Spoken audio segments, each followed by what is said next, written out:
My dear friends, बात करने जा रहे हैं फोटोसिंथेसिस के सेकंड लेक्चर को। ठीक है, फोटोसिंथेसिस हायर प्लांट के सेकंड लेक्चर को स्टडी करने जा रहे हैं। पहले लेक्चर को आपने अच्छे से पढ़ा होगा जिसमें आपने बेसिक चीजों के बारे में स्टडी किया, और अब हम एडवांस चीजों के बारे में स्टडी करने जा रहे हैं। थोड़ा सा आगे बढ़ने जा रहे हैं, आगे चीजों को स्टडी करने जा रहे हैं। अब हम बात करने वाले हैं बच्चों अर्ली एक्सपेरिमेंट्स। सो एनसीईआरटी में हेडिंग क्या दी है बच्चों? एक्सपेरिमेंट की। तो साइंटिस्ट लोगों को ये कैसे पता चला कि CO2 is essential, water is essential, और बनने वाला जो प्रोडक्ट है वो ग्लूकोज ही बनेगा। तो इस चीज को हम डिफाइन देखते हैं, डेफिनेटली उसको समझते हैं। आइए समझने की कोशिश करते हैं। तो सबसे पहले हम स्टार्ट करने जा रहे हैं बच्चों, यहाँ पर लिखा है अर्ली एक्सपेरिमेंट, क्योंकि वहां पर एक थोड़ा सा फोकस पड़ रहा होगा। तो यहाँ मैं लिख रहा हूँ अर्ली एक्सपेरिमेंट। अर्ली एक्सपेरिमेंट करके मैंने स्टार्ट किया, जिसमें फर्स्ट साइंटिस्ट का आपको सीक्वेंशियली ही चलना है।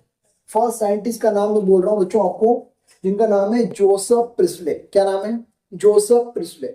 इनका नाम आप केमिस्ट्री में भी पढ़ते हैं, और क्यों पढ़ते हैं, क्या करते हैं, वो आपको दिमाग में फिट करना है। मेरी एक एक चीज आपको अच्छे से याद होनी चाहिए, इतने फोकस के साथ आपको पढ़ना है। तो first the scientist is known as Joseph Priestley. क्या करा जोसेफ प्रिस्ले साहब ने? आइए देखते हैं। देखिए, जोसेफ प्रिस्ले साहब कहीं ना कहीं ऐसा थोड़ा सा आइडिया था, थोड़ा सा उनको नॉलेज था। उनको ये लग रहा था कि प्लांट जो है फोटोसिंथेसिस करने के लिए किसी ना किसी एयर का यूटिलाइजेशन करते हैं, लेकिन उन्हें ये समझ में नहीं आ रहा था कि वो एयर को लेते हैं या एयर को छोड़ते हैं, एयर को डैमेज कर रहे हैं या एयर को प्यूरिफाई करते हैं, अच्छा करते हैं, बेकार करते हैं, कुछ कुछ भी पता नहीं था। बस उन्हें ये पता था कि कुछ तो करते हैं प्लांट। ठीक है, तो उन्होंने एक एक्सपेरिमेंट करा। तो सर प्रिस्ले साहब ने जब ये एक्सपेरिमेंट परफॉर्म किया, तब टाइम था 1770 का। The experiment performed in 1770। याद रखेंगे। आप बोलोगे क्यों याद रखेंगे भाई? हम क्यों याद रखें जब ये सन तो आने ही नहीं वाला है।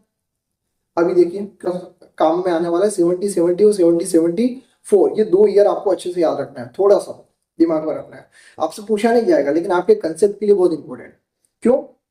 क्योंकि जोसेफ प्रिस्ले साहब के टाइम तक ऑक्सीजन की डिस्कवरी नहीं हुई थी, कि जो एयर प्यूरिफाई करते हैं प्लांट, और प्लांट हमें देते हैं, हम जो इंटेक करते हैं वो होती है ऑक्सीजन। ये आज भी नो, बट उस टाइम पता नहीं था। तो CO2 और ऑक्सीजन का नॉलेज नहीं था, तो इसलिए उन्होंने गुड एयर और बैड एयर के टर्म में बात करी।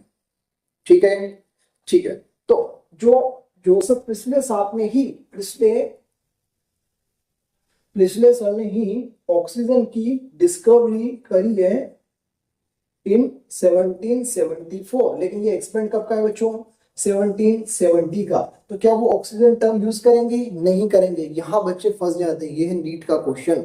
तो यहाँ पर केवल उन्होंने बेड एयर या गुड एयर या अच्छी एयर या फॉल एयर इस टाइप से वर्ड यूज किया है। पहले एक्सपेरिमेंट सेटअप देखते हैं। उन्होंने अपने एक्सपेरिमेंट को 2 टाइप से परफॉर्म किया। पहले इसको देखते हैं। आओ इसको एक्सपेरिमेंट को देखते हैं। जब उन्होंने फर्स्ट टाइम का एक्सपेरिमेंट परफॉर्म किया, तो आप इसको ए नाम दे दीजिए। ए सेटअप लगाया। आपको कुछ ऐसे बेल यानी घंटी जैसा कुछ दिखाई दे रहा है, तो ये है ट्रांसपेरेंट बेल जार। क्या है बच्चों? Transparent bell jar. Transparent bell jar है। उसके अंदर आपको ये क्या दिख रही है? कैंडल दिख रही है, और एक माउस है, यानी एक चूहे का बर्थडे मनाया गया। ठीक है, कैंडल लगा करके एक चूहे का बर्थडे मनाया। अब उन्होंने देखा कि अब आप आज हम जो जानते हैं, उन्होंने कुछ चीजें समझाने की कोशिश करी। पहले उन्होंने एक्सपेरिमेंट किया, और कुछ आफ्टर सम टाइम कुछ समय बाद देखा, कुछ टाइम के बाद देखा, आफ्टर सम टाइम उन्होंने देखा कि जो कैंडल थी वो बुझ गई, और जो माउस था वो लाइफ से डाई हो गया। ये माउस उल्टा हो गया। उल्टा हो गया मतलब चला गया, डाई। माउस जो है वो माउस डाई।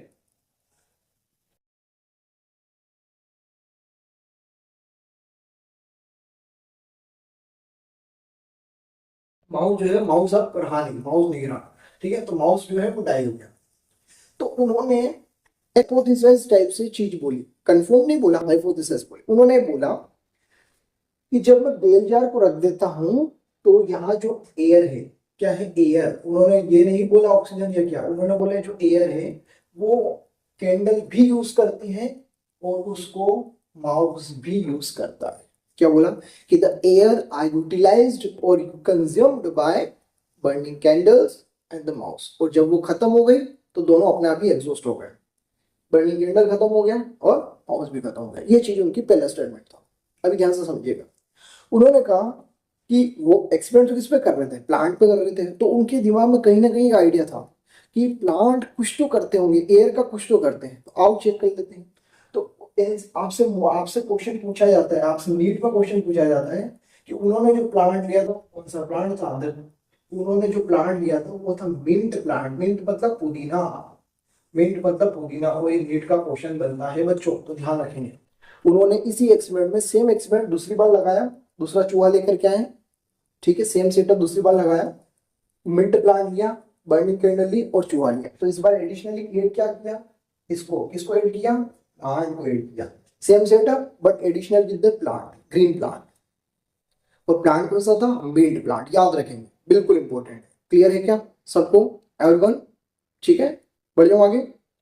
सो मिंट प्लांट रखा और ये रखा।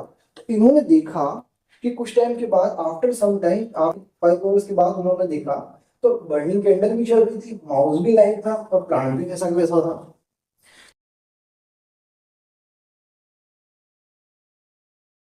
तो वी आर सरप्राइज्ड कि यार ऐसा क्या हुआ, जब मैंने ये सेटअप लगाया था तो माउस भी मर गया और बर्निंग कैंडल, कैंडल जो है वो भी बर्न नहीं हो पाई, और जब मैंने प्लांट लगाया तो प्लांट की, चूहा का बर्थडे अच्छे से मना।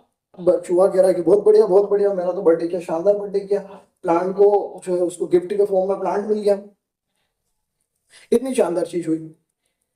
उन्होंने अपनी हाइपोथेसिस में क्या बोला, अब ध्यान से समझिएगा।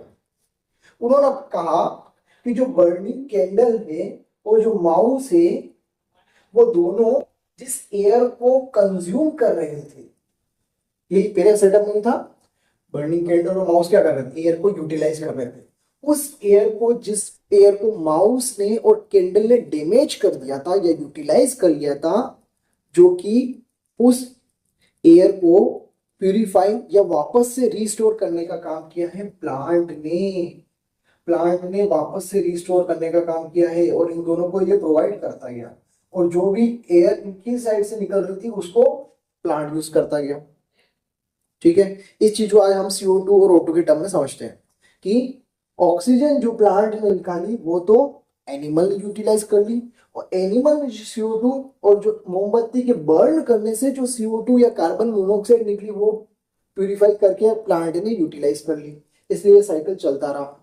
क्या बात समझ आ रही है, देखिए यहां से जो निकली वो प्लांट ने यूज करी, प्लांट से जो निकली वो एनिमल ने यूटिलाइज करी, और आल्सो बर्निंग कैंडल ने यूटिलाइज करी, ठीक है, और एनिमल ने जो निकाला वो भी प्लांट ने यूज किया, दैट्स इट। तो उन्होंने भी सेम कंसेप्ट कहा, लेकिन उन्होंने बेड एयर या फॉल एयर के रूप में कहा। अब उनका कंक्लूजन ध्यान से समझिएगा, ठीक है। तो यहाँ पर एक बात क्लियर हो गई। अब उनके एक्सपेरिमेंटल सेटअप में क्या किया था ये क्लियर हो गया, एक्सपेरिमेंटल सेटअप आपको बता दिया। ही कंक्लूड देयर, उन्होंने क्या कंक्लूड किया, एनसीईआरटी की लाइन कि बर्निंग कैंडल और animal that breathe the air, burning candle or animal breathe air somehow damage the air, somehow damage the air present into the bell jar। Bell jar के अंदर जो present है उस air को, उस condense area की type जगह को, उसमें एयर को उन्होंने यूटिलाइज किया, किसने, बर्निंग कैंडल्स ने और माउस ने।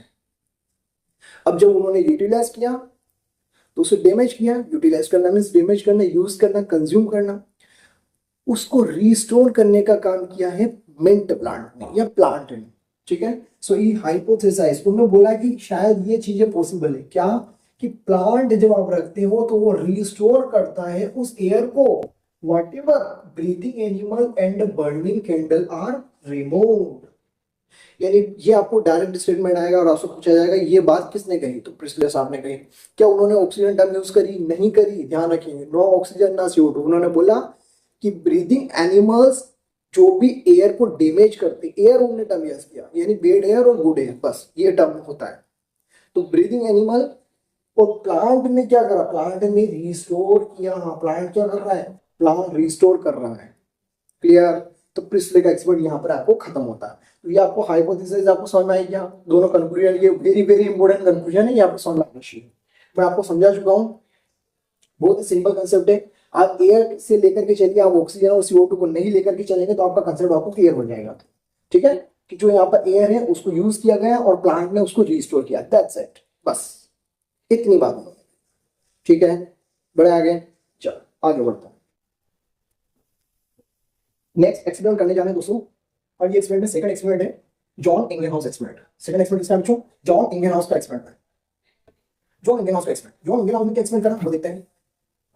जॉन इंगेनहाउस ने इस सिमिलर सेटअप को, जो ये सेटअप है, इसी सेटअप को रखा, इसलिए मैं इसको हटा देता हूं। Similar setup used by John Ingenhousz, similar setup are used by John Ingenhousz, but similar setup are used by John इंगेनहाउस।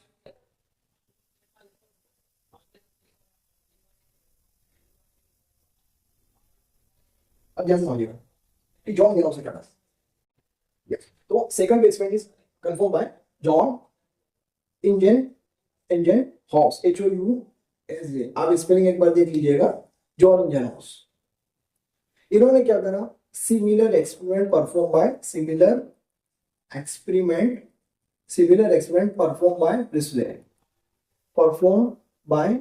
Presley, तो जोसेफ प्रिस्ले थे आपके, उनको उनके एक्सपेरिमेंट को सेम सेटअप को रखा बाद वाले को, बट एक बार इसको रखा लाइट की प्रेजेंस में और एक बार इसको रखा डार्क में। सिमिलर सेटअप बट एक बार लाइट और एक बार डार्क में। तो इस वाले को उन्होंने रखा, ये मिनी प्लांट हटा दीजिए, आपको समझ में आया कि मिनी प्लांट रखा था तो उन्होंने भी सेम प्लांट ही रखा, प्लांट से कोई मतलब नहीं है कि उन्होंने क्या करा। देखिए एक को उन्होंने रखा लाइट की प्रेजेंस में, यहाँ पर लाइट गिर रही है लाइट, और एक को रखा उन्होंने शेड में, ऐसे बंद कर दिया, कवर कर दिया पूरा, और ये हो गया डार्क में। एक को किसमें रखा? डार्क में। ठीक है, तो similar setup used bye Presley जो है जॉन इंगेनहाउस ने यूज किया। जॉन इंगेनहाउस ने दो एक्सपेरिमेंट करे थे, अभी पहला एक्सपेरिमेंट समझते हैं। जैसे जोसेफ प्रिस्ले चलेंगे उन्हीं का सेटअप उठा करके इंगेनहाउस में रख देंगे। तो ये सेम सेटअप उन्होंने रखा, सेम सेटअप रख दिया बच्चों, अब क्लियर है क्या? तो ये बोर्नो सेटअप है, बेल जार रखी, प्लांट रखा, ये रखा, बर्निंग कैंडल रखा और लाइट में रखा। तो कुछ टाइम बाद उन्होंने देखा कि सब कुछ बढ़िया चल रहा है, जो था everything will be best, perfect, कोई दिक्कत नहीं। क्या ठीक है क्या? मेरी बात समझ में आ रही? यानी इसी चीज को उठा करके रखेंगे, कुछ देर बाद देखेंगे तो चूहा ऐसा खिलखिलाता हुआ दिखेगा, बर्निंग कैंडल बर्निंग होती हुई दिखेगी सारा, लेकिन लाइट प्रेजेंट है इसलिए क्योंकि वो लाइट की प्रेजेंस देख रहे हैं। ठीक है, दूसरी चीज, जब वो डार्क में उस चीज को देख रहे हैं, जब लाइट प्रेजेंट नहीं है, डार्क है, सब कुछ क्या है? डार्क है, डार्क प्रेजेंट है, तो कुछ टाइम के बाद आफ्टर सम टाइम इसी सेटअप तो नहीं लगाएंगे, सेटअप सेम ही लगाएंगे, लेकिन 5 आवर्स बाद उन्होंने देखा, आफ्टर 5 आवर्स, तो जो बर्निंग कैंडल थी वो बुझ गई, बर्निंग कैंडल बुझ गई, और चूहा जो था वो भी डाई हो गया, चूहा जो था वो भी डाई हो गया। तो क्या होगा? उन्होंने भी एक कंक्लूजन दिया कि जो एक्सपेरिमेंट प्रिस्ले साहब के रहते हैं, प्रिस्ले साहब जिस चीज की बात कर रहे थे, वो एक्सपेरिमेंट तभी सक्सेसफुल होगा। बोले कि एयर तो ठीक है, प्लांट रिस्टोर करता है एयर को, plant restore the bad air, restore the bad air, but कब? In presence of light, but in presence of light, light essential होनी चाहिए, लाइट जरूरी है बच्चों। अगर लाइट नहीं है तो काम नहीं बनेगा। जो प्रिस्ले साहब जो हाइपोथेसिस दे रहे हैं उसमें एक चीज और एडिशनली ऐड करिए, आपसे क्वेश्चन पूछा जाएगा कि लाइट की, कि जो प्रिस्ले साहब जो एक्सपेरिमेंट करके बता रहे थे उसमें लाइट की एसेंशियलिटी है, ये किस साइंटिस्ट ने आपको बताया? तो आप कहेंगे जॉन इंगेनहाउस ने बताया। क्या सेटअप करके बताया? तो सेटअप तो वही सिमिलर ही था, लेकिन एक बार उसको लाइट में रखा, एक बार उसको डार्क में रखा। तो आप कह देंगे कि लाइट इज एसेंशियल, क्योंकि उसमें जो चूहा है वो वापस से जैसा था वैसा रहा, वो अच्छा खुश रहा। और दूसरे वाले सेटअप में जो डार्क में था उसमें चूहा क्या खत्म हो गया और बर्निंग कैंडल भी बंद हो गई, बुझ गई। ये क्लियर हुआ? तो ये था उनका एक एक्सपेरिमेंट। अब ध्यान से सुनेंगे दूसरा एक्सपेरिमेंट। मैं थोड़ा सा हट जाता हूँ, आप इसको स्क्रीनशॉट ले सकते हैं। उसके बाद दूसरा एक्सपेरिमेंट, उन्होंने 2 एक्सपेरिमेंट करे। अब दूसरा एक्सपेरिमेंट सुनिएगा, मैं इसको बिठा रहा हूँ, दूसरा एक्सपेरिमेंट ध्यान से समझिएगा। बिठा दो। सेकंड एक्सपेरिमेंट, उन्होंने सेकंड एक्सपेरिमेंट जो करा वो किया एक प्लांट के साथ। जो सेकंड एक्सपेरिमेंट था इंगेनहाउस साहब का सेकंड एक्सपेरिमेंट, सेकंड एक्सपेरिमेंट उन्हीं के द्वारा परफॉर्म किया गया with aquatic plant, with aquatic plant, एक एक्वेटिक प्लांट को लेकर के था, ठीक है, विथ एक्वेटिक प्लांट। जनरली हम बताते हैं ऐसा है कि एक्वेटिक प्लांट हम हाइड्रिला दिखाते हैं, ये पानी भरा हुआ है और यहाँ एक फनल और एक इन्वर्टेड फनल लगी हुई है और यहाँ पर एक सेटअप किया हुआ है और मैंने टेस्ट ट्यूब लगा दी और ये फनल है।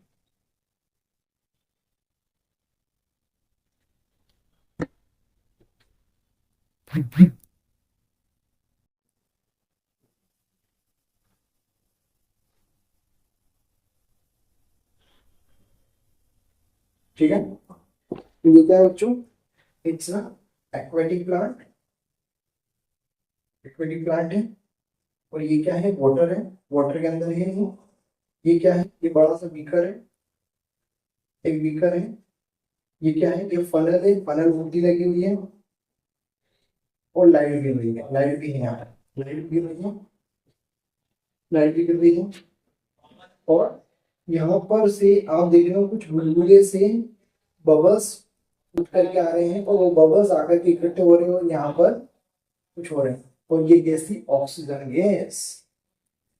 तो उन्होंने बोला अपने एक्सपेरिमेंट में कि इन प्रेजेंस ऑफ लाइट, ध्यान रखेंगे ये सिमिलर एक्सपेरिमेंट में लाइट ने भी, तो उन्होंने बोला इन presence of light, in presence of light, light की प्रेजेंस में green part, green part of a plant produce a bubble. So later he identifies this bubble is of oxygen gas. बाद में उन्होंने क्या पता करा कि ये बबल किसके थे, ऑक्सीजन गैस के थे।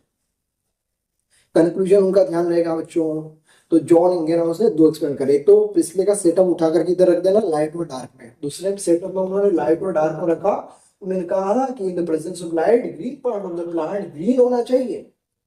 एक्वेटिक प्लांट उन्होंने यूज किया था लेकिन उन्होंने कंक्लूजन में कहा कि कोई भी प्लांट होगा लेकिन green part of the plant वो बबल निकालता है यानी ऑक्सीजन गैस प्रोड्यूस करता है। लेटर ही identified the gas with the bubbles of oxygen, लिखा है इस राइटिंग। ठीक है, यहाँ तक क्लियर हुआ। तो जॉन इंगेनहाउस का एक्सपेरिमेंट आपको समझ में आया क्या, दो एक्सपेरिमेंट हम कंप्लीट कर चुके हैं, क्लियर है। अब हम तीसरे पे बात करने जा रहे हैं, ठीक है, चलो बिठा दो, अब बिठाओ।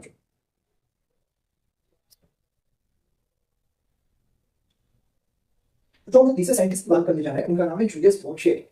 क्या नाम है, जूलियस वॉन शेर। ठीक है, अब हम तीसरे साइंटिस्ट की बात कर रहे हैं जिनका नाम है जूलियस वॉन शेर।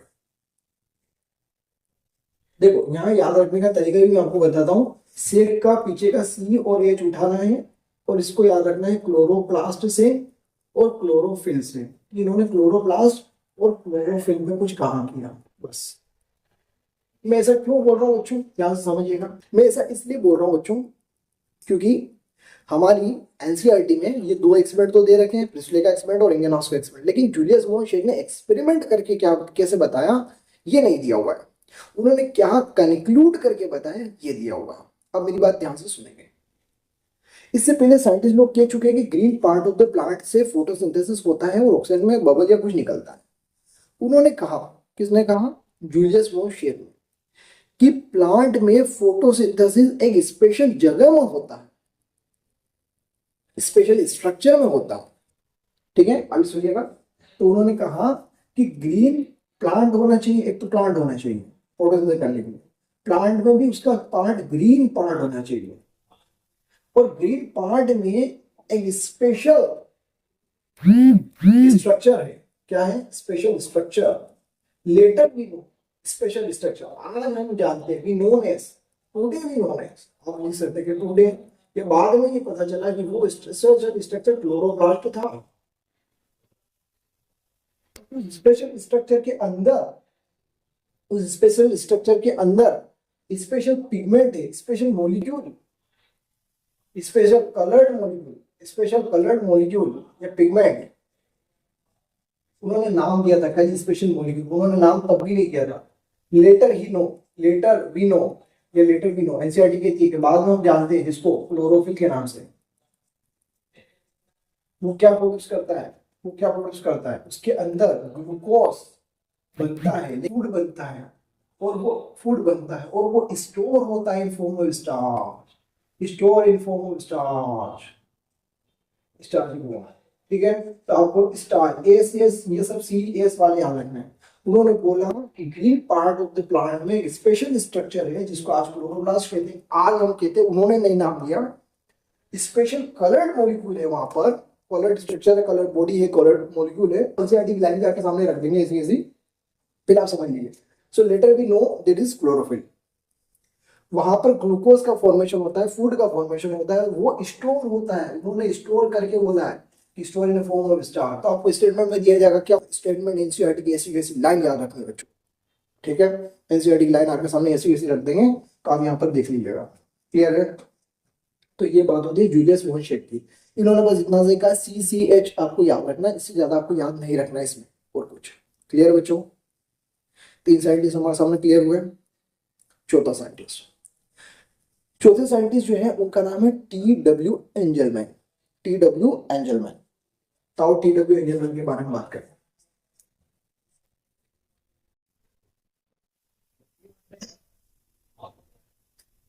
तीन साइंटिस्ट कंप्लीट कर चुके दोस्तों, चौथा साइंटिस्ट करते हैं। 4 साइंटिस्ट का नाम है बच्चों, 4 साइंटिस्ट का नाम लिखें, TW एंजलमैन, TW एंजलमैन।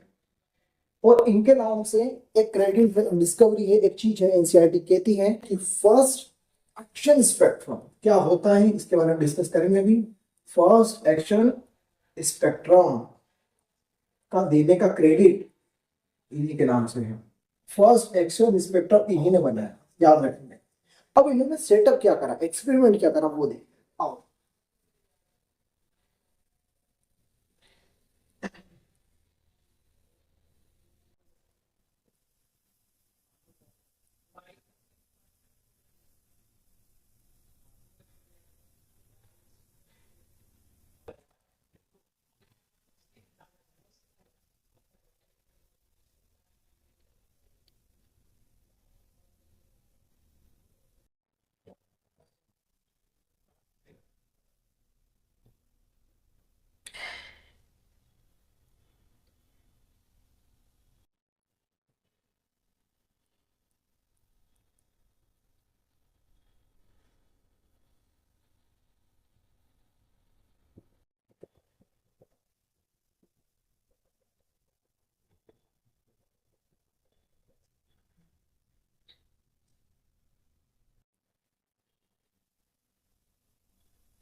चलिए अब इनका एक्सपेरिमेंट सेटअप देखते हैं। इनके एक्सपेरिमेंट सेटअप में उन्होंने क्या करा, एक सोर्स से लाइट को, जो हमारी ब्राइट लाइट होती है, सनलाइट या ब्राइट लाइट बोल सकते हैं आप, उस लाइट को, जो नॉर्मल लाइट होती है, उस लाइट को डाला। ठीक है, और आपको पता है कि लाइट जब प्रिज्म से निकलती है, यहाँ पर प्रिज्म है, और हम जब लाइट निकालते हैं लाइट का डिस्पर्जन होता है, और लाइट जो है अपने 7 कलर्स में, violet, indigo, blue, green, yellow, orange और रेड, ये विजुअल में डिस्पर्स हो जाती है। तो violet, indigo, blue, green, yellow, orange और रेड में डिस्पर्स हो गए। कितना समझ में। अब उन्होंने सामने, यानी ये प्रिज्म है, यहाँ से लाइट डाल रहा हूँ, और सामने कंटेनर रखा हुआ है।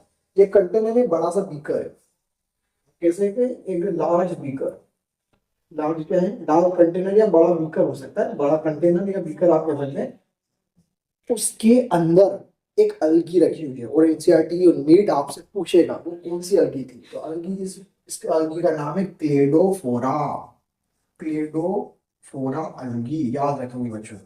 क्लेडोफोरा अलगी याद रखेंगे क्या, बताओ। Cladophora algae, Cladophora algae use by TW Engelmann. TW Engelmann ने एक अलगी यूज करी जिसका नाम क्या है, क्लेडोफोरा, याद रहेगा। क्लेडोफोरा तो अलगी होगी, चलो ठीक है। और इस कंटेनर के अंदर इन्होंने डाल दिया पानी, बाकी सब क्या है, पानी डला हुआ, ये सब पानी, ये क्या है, वाटर, ये सब क्या है, बाकी वाटर डला हुआ है। इसके साथ साथ सबसे पहले उन्होंने एक काम किया, यहाँ पर कुछ बैक्टीरिया को छोड़ दिया। ये कुछ बैक्टीरिया दिख रहे हैं, ये बैक्टीरिया यहाँ पर छोड़ दिया। अब मैं ये ब्लैक डॉट इसलिए हटा रहा हूँ ताकि रेड डॉट और ब्लैक डॉट में आप कंफ्यूजन नहीं हो, यहाँ पर वाटर है, याद रखिएगा। क्या बोल रहा हूँ मैं, यहाँ पर वाटर सब जगह प्रेजेंट है, बस मैं बना नहीं, ठीक है, वाटर की मॉलिक्यूल सब जगह प्रेजेंट है। और मैंने यहाँ पर क्या कर दिया, बैक्टीरिया को डाल दिया। अब ये बैक्टीरिया जो है ना बच्चों, ये है aerobic bacteria. Aerobic bacteria, aerobic bacteria कौन होते हैं? ऐसे बैक्टीरिया जो कि अपने रेस्पिरेशन में ऑक्सीजन का यूज करते हैं। क्या आपको इतना पता है? आओ एक बार यहाँ पर लिख करके देखते हैं। दो चीजें देखो, यहाँ पर दो चीजें जो है कंफ्यूजिंग होती है, वो चीज है, एक होता है ऑक्सीजेनिक।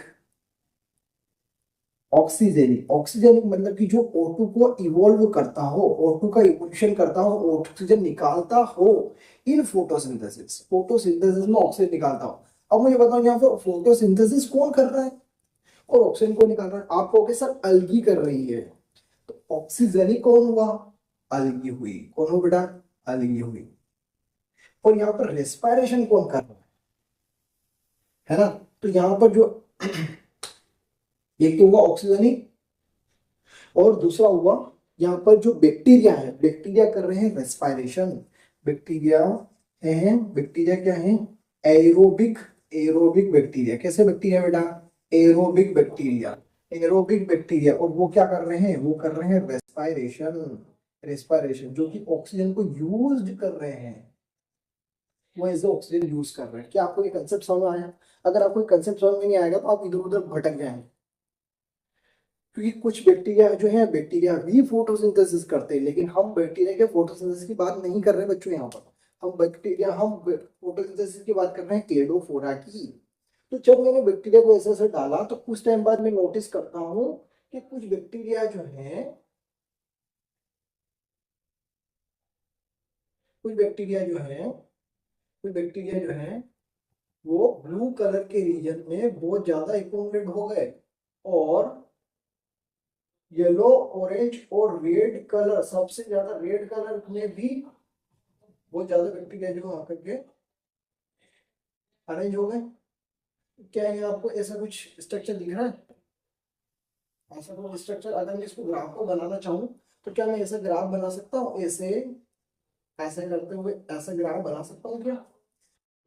बना सकता। और क्या मैं देख रहा हूँ कि मैक्सिमम जो एब्जॉर्प्शन है वो ब्लू कलर की लाइट में हो रहा है, क्योंकि मेरा ब्लू यहाँ पर है, और मैक्सिमम एब्जॉर्प्शन मेरे को ऑरेंज से रेड, रेड कलर का जो है वहां पर सबसे ज्यादा जो है फोटोसिंथेसिस हो रहा है, वो है ब्लू कलर के और रेड कलर के रीजन में। अब मुझे आप एक चीज बताइए, अब फोटोसिंथेसिस ज्यादा हो रहा है, उसको मेजर कैसे करेंगे, बताएंगे कैसे? सो आप बताएंगे कि TW एंजलमैन ने बताया इन टर्म्स ऑफ ऑक्सीजन इवोल्यूशन, क्योंकि अगर जो जितना फोटोसिंथेसिस करेगा उतने ज्यादा बबल किसके निकलेंगे? ऑक्सीजन के। लेकिन लेटर ऑन बहुत सारे साइंटिस्ट ने उसको क्वांटा के टर्म्स में बताना स्टार्ट किया, ये हम आगे जाकर के बात करेंगे, ठीक है। अभी हमको ध्यान रखना है कि रेट ऑफ फोटोसिंथेसिस जो है वो अभी डिपेंड कर रही है किसका? Rate of photosynthesis. फोटोसिंथेसिस वो डायरेक्टली प्रोपोर्शनल है क्या? ऑक्सीजन के इवोल्यूशन पर, यानी ऑक्सीजन के बबल के इवोल्यूशन पर। तो यहाँ से ऑक्सीजन के बबल इवोल्यूट हुए होंगे, यहाँ से भी इवोल्यूट होंगे, तो जहां से ज्यादा बबल इवोल्यूट होंगे वहां पर एरोबिक बैक्टीरिया का एक्युमुलेशन ज्यादा होगा। तो आपसे पूछा जाएगा कि किस रीजन में सबसे ज्यादा बैक्टीरिया का एक्युमुलेशन हुआ, तो आप आंसर देंगे ब्लू और रेड कलर का ऐसा रीजन है जहां पर सबसे ज्यादा बैक्टीरिया का एक्युमुलेशन हुआ। व्हाई? बिकॉज ऑक्सीजन इवोल्यूशन ज्यादा होगी। ऑक्सीजन इवोल्यूशन ज्यादा है, इसका मतलब क्या है कि रेट ऑफ फोटोसिंथेसिस ज्यादा है। रेट ऑफ फोटोसिंथेसिस ज्यादा है, इसी को हम क्या कहते हैं? एक्शन कहते हैं। एक्शन स्पेक्ट्रम बनता है। तो ये जो ग्राफ बना, the graph is known as spectrum. Graph को क्या कहते हैं बच्चों? यहाँ पर स्पेक्ट्रम कहते हैं, इन टर्म्स ऑफ वेवलेंथ के टर्म्स में। जब नीचे में वेवलेंथ लिखूं और ऐसा कोई ग्राफ बनो तो उसको हम कहते हैं वेवलेंथ ग्राफ है। अब एक्शन जो कह रहे हैं कि एक्शन है क्योंकि ऑक्सीजन का इवोल्यूशन है, सिंथेसिस और फोटोसिंथेसिस है। Oxygen evolution in terms of photosynthesis, जिसको इज नोन एज एक्शन, यानी rate of photosynthesis, this are known as action. So that's why known as first action spectrum. First action spectrum जो था वो just similar था, है ना, just similar था, जो बाद में हमने इंस्ट्रूमेंटली बनाया। तो क्या ये सेटअप आपको समझ आया बच्चों? बहुत ही प्यारा एक्सपेरिमेंट उन्होंने करा, बहुत ही शानदार एक्सपेरिमेंट है, और ये आपको एक्सपेरिमेंट नीट में आएगा ही आएगा, बहुत ही प्यारा एक्सपेरिमेंट है, ठीक है। सो ही कंक्लूड दैट व्हाट, कि सबसे ज्यादा फोटोसिंथेसिस अगर कोई करता है इन ब्राइट लाइट तो उसमें ब्लू और रेड लाइट में सबसे ज्यादा रेट ऑफ फोटोसिंथेसिस ज्यादा होते हैं, that's is conclusion, right. Light में भी कौन सी लाइट, ब्लू और रेड लाइट, ये कहा हुआ।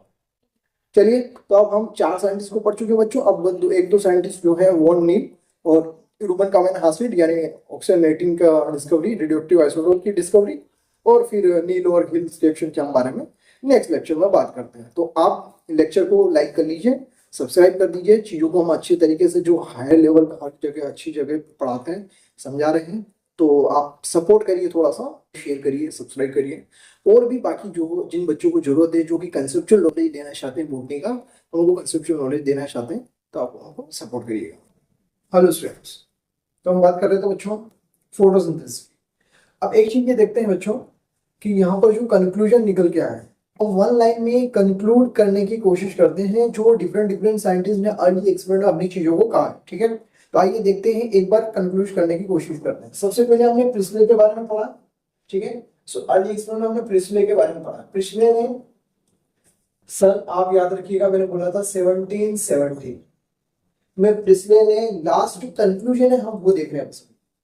प्रिस्ले हाइपोथेसाइज इज, जब उसने मिंट प्लांट या प्लांट रखा था तो उसने क्या बोला कि plant restore the air whatever breathing animal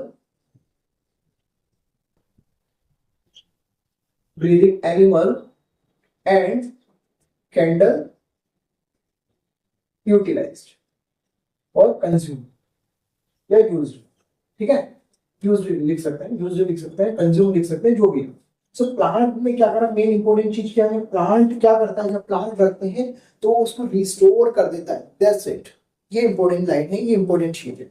ये लाइन आपको भूलना नहीं, ये चीज आपको ऐसी आएगा, ऐसा स्टूडेंट पार्ट आएगा। मैंने आपको पूरा एक्सपेरिमेंट आपको समझाया है, लेकिन लास्ट में लाइन जो है आपको ये बहुत काम आने वाली, ठीक है।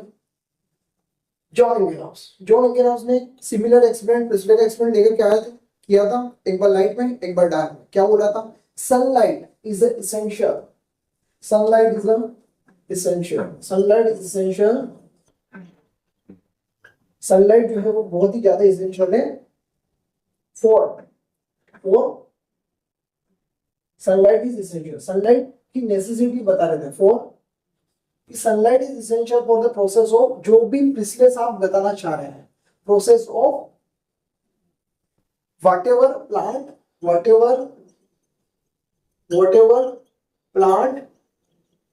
restore the air, यानी कि जो प्लांट रिस्टोर कर रहा है एयर इन पिछले एक्सपेरिमेंट में, उसके लिए सनलाइट इसेंशियल है। तो उन्होंने अगर क्वेश्चन में आपसे क्या पूछा जा रहा है वो ध्यान दीजिए। अगर आपसे पूछा जा रहा है सनलाइट की इसेंशियलिटी किसने बताई, हम कहेंगे इंगेनहाउस ने बताई, ठीक है। आपसे पूछा जाएगा कि प्लांट क्या करता है, एयर के लिए किसने ज्यादा फोकस किया, एयर के लिए फोकस प्रिस्ले साहब ने किया कि प्लांट रखोगे तो एयर को प्यूरिफाई कर देगा, हमने बात करी थी। तो वो बात किसके लिए करेगा, जो कि कंज्यूम कर रहे थे ये दोनों, लेकिन उसके लिए सनलाइट जरूरी है, स्टोर करने के लिए सनलाइट जरूरी है। ये बात किसने कही, इंगेनहाउस ने कही, याद रखेंगे, है ना, याद रहेगा। जॉन इंगेनहाउस ने क्या कहा कि जो व्हाटएवर जो प्लांट जो रिस्टोर कर रहा है वो डार्क में पॉसिबल नहीं होगा, इसलिए तो एक्सपेरिमेंट किया। उन्होंने कहा कि सनलाइट जरूरी है, sunlight is essential for the process of whatever the plant restore the air in this previous experiment, right. Clear है। अब रटोगे तो काम नहीं बनेगा, समझोगे तो काम बनेगा, समझोगे तो सारे क्वेश्चन बनेंगे, रटना नहीं समझना। दूसरा एक्सपेरिमेंट उन्होंने 2 एक्सपेरिमेंट करा था, मैंने बोला था। दूसरा एक्सपेरिमेंट एक्वेटिक प्लांट के साथ जब एक्सपेरिमेंट किया था, जब एक्वेटिक प्लांट के साथ एक्सपेरिमेंट किया था तो उन्होंने बोला था कि green part of a plant, उन्होंने ये नहीं कहा कि green part of aquatic plant, उन्होंने बोला कि green part of a plant, किसी भी प्लांट का ग्रीन पार्ट क्या करता है, रिलीज्ड ऑक्सीजन, ये कह सकते हैं, क्योंकि बाद में उन्होंने इन फॉर्म ऑफ बबल या इन फॉर्म ऑफ बबल या कह दिया इन फॉर्म ऑफ बबल, जब उन्होंने देखा था तो बबल्स के फॉर्म में दिखी थी, in form of bubbles in presence of sunlight, in presence of sunlight. ये इंपॉर्टेंट है बेटा, यहाँ पर भी उन्होंने सनलाइट को फोकस किया था, याद है ना आपको। उस एक्सपेरिमेंटल सेटअप को उन्होंने सनलाइट में रखा था, और उसके बाद वहां पर जो बबल निकले थे, लेटर ही identified this of oxygen, later ही आइडेंटिफाइड दिस ऑफ ऑक्सीजन। याद रहेगा, एक ही चीज याद रहेगी, एक्सपेरिमेंट बिल्कुल दिमाग में ऐसे फिट होना चाहिए। हाँ भाई ये एक्सपेरिमेंट किया था, लाइट में किया था, हाँ भाई डार्क में था, रिजल्ट नहीं आया था। दूसरे एक्सपेरिमेंट में उन्होंने कहा था कि green part, very important, green part जो प्लांट का है, green part of the plant वो रिलीज करता है ऑक्सीजन, जो कि बबल के फॉर्म में उनको दिखी थी, लेकिन लाइट में दिखी थी, in the presence of sunlight. Very important, ऐसा जैसा स्टेटमेंट आ गया उसको, ठीक है। चलो तीसरा, जूलियस मोसेक, मैंने आपको दिखाया था सेक का एच है, तो मैंने आपको बोला था क्लोरोप्लास्ट और ये हम याद है क्लोरोप्लास्ट और क्लोरोफिल से रखेंगे, लेकिन he doesn't know about the chloroplast and chlorophyll, right. तो उन्होंने बोला कि प्लांट जब ग्रो करता है तो ग्लूकोज प्रोड्यूस करता है, प्लांट जब ग्रो करता है तो ग्लूकोज प्रोडक्शन होता है, उन्होंने ऐसा कहा था स्टेटमेंट में, एनसीईआरटी में ऐसा लिखा है, पहला स्टेटमेंट उनका ऐसा है। दूसरा statement, he conclude that green substance in the plant located in special body within the plants, special body जिसको आज हम क्लोरोप्लास्ट के नाम से जानते हैं, special substance green substance are known as chlorophyll, later we know, आज हम जानते हैं। उन्होंने तो वो ग्रीन सब्सटेंस कहा था, याद रखेंगे क्या कहा था, ग्रीन सब्सटेंस, स्टेटमेंट में ऐसा कैसा आएगा ध्यान रखेंगे। दूसरा, स्पेशल बॉडी में जिसको आज हम क्लोरोप्लास्ट के नाम से जानते हैं, जिसको आज हम क्लोरोप्लास्ट के नाम से जानते हैं, he named as a special body, special structure और the chemical green substance in the plant cell, in the green part of the plant where glucose is formed, stored as starch। उन्होंने starch के बारे में कहा, उन्होंने बोला कि जब ये स्टोर होता है तो ग्लूकोज को कन्वर्ट करा जाता है स्टार्च में, ये उनका स्टेटमेंट, ठीक है। तो आपको इसे याद रखना है कि क्लोरोप्लास्ट क्लोरोफिल नाम न लेते हुए उनके बारे में बोला ऐसा, और स्टोर्ड एज स्टार्च, और पहले ग्लूकोज बनता है और स्टोर्ड एज स्टार्च, ये जूलियस वॉन शेक का है। बस इतनी सी चीज आपके दिमाग में फिट होनी चाहिए, इसका जूलियस वॉन शेक का, राइट। तीन साइंटिस्ट क्लियर, एक एक लाइन में इसलिए हम डिस्कस कर रहे हैं, राइट। चौथा side, TW Angelman, TW Angelman का बहुत शानदार एक्सपेरिमेंट, तो मैंने बोला था आपको, first action spectrum is produced by, या बनाया जिसने, है ना, इज गिवन बाय, वो थे टीडब्ल्यू एंजलमैन साहब। उन्होंने फर्स्ट एक्शन स्पेक्ट्रम दिया था। एनसीईआरटी लिखती है कि first action spectrum of photosynthesis is described and it is रफली resemble with the absorption spectrum of chlorophyll A and B। वो मैं आपको समझाऊंगा एब्जॉर्प्शन और एक्शन स्पेक्ट्रम होते हैं, आपको बस अभी ये स्टेटमेंट ध्यान रखना है। एक्शन स्पेक्ट्रम, एक्शन क्या होता था मैं आपको समझाता हूँ, एक्सपेरिमेंट आप पीछे जाकर के देख लीजिए, आपको समझ में आ जाएगा। मैं अभी केवल वन लाइन की बात कर रहा हूँ, क्या क्या कंक्लूजन हमको निकले थे वो हम कंक्लूजन की बात करें बच्चों। तो उन्होंने जो बना के दिया था दैट्स एक्शन स्पेक्ट्रम, जो कि रफली रिसेम्बल करता है क्लोरोफिल ए और बी के एब्जॉर्प्शन स्पेक्ट्रम से, दैट्स इट। दूसरी चीज, उन्होंने जब एक्सपेरिमेंट किया था तो आपको पता है प्रिज्म से निकाल के उन्होंने लाइट निकाल दी और स्प्लिट किया था, सबसे ज्यादा बैक्टीरिया को उन्होंने उठाया था दो लाइट के रीजन में, ब्लू और रेड, बिल्कुल। तो उन्होंने कहा कि maximum photosynthesis occur in the region of blue and red light region, blue और रेड लाइट के रीजन में मैक्सिमम फोटोसिंथेसिस होता है, ये उनके एक्सपेरिमेंट से प्रूव हुआ है। एनसीईआरटी ने ऐसा लिखा नहीं है बट उनके एक्सपेरिमेंट से प्रूव हुआ है। एनसीईआरटी ने ऐसा लिखा है कि maximum accumulation of bacteria occur in the blue and red reason. तो वो बैक्टीरिया के साथ काम कर रहे थे, तो उन्होंने बैक्टीरिया वहां पर रखे थे, वो बैक्टीरिया जो है वो एक्युमुलेटेड वहां पर हुए। तो आप बैक्टीरिया के नाम से आए तो भी आपको लिखना है, ये भी आपको लिखा हुआ है तो भी आपको सही करना है, क्योंकि उसमें कोई दिक्कत वाली बात नहीं है। लेकिन उन्होंने अपने एक्सपेरिमेंट में बैक्टीरिया यूज किए थे, इसलिए मैक्सिमम बैक्टीरिया का एक्युमुलेशन, एनसीईआरटी को तो एनसीईआरटी की लाइन आएगी, तो maximum bacteria accumulated in the region of blue and red region, that's it. यानी सारे साइंटिस्ट क्लियर होगा बच्चों, सारे साइंटिस्ट में क्लियर करा चुका हूँ। अब इसके बाद हम लोग साइंटिस्ट और बचेंगे, जो कि एक एनसीईआरटी का है और एक अदर एनसीईआरटी है, जो कि हमारे इसमें कंटेंट में दिया हुआ है, तो थोड़ा सा हम उसको स्टडी करेंगे। तो वो बहुत सिंपल है, वो भी आपको याद हो जाएगा, रटना नहीं है, समझना ही चीजों को, बहुत ही प्रैक्टिकल चीजें हैं, दिमाग में एक बार फिट कर लेंगे, एक दो बार रिवाइज कर लेंगे, परमानेंटली याद हो जाएगी। I am with you.